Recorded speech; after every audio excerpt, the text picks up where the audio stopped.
hemendik eundari motxila dugun daude gaur egun, azten duro, eundaka kilometro egin marituztenak, eta hori minutuz beraien ama, naita, edo gurasoak ikusteko,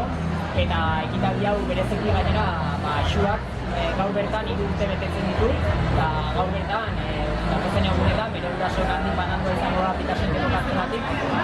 bai aita eta bai amak, 3 urtenak beteta dauzkate, eta berez, legeari jarraiki, usun bilen, edo umearekin egoteko gazintzak badaude, legeak horrela onartzen du, eta aurreko larun batean Baionan eta Bilboko kaleetan 80.000 etxenak egin bezala, gaur ere, hemen, atano beteta daukagula, erakutsi nahi dugu, espetxe politika aldatzeko garaia dela, legeak badituela aukerak espetxe politika hori aldatu eta presoek progresioei ibilbidea edo progresioek ibilbidea hasteko, eta gure ustez, etorkizunera begiratu eta espetxe politika aldatzeko garaia dela.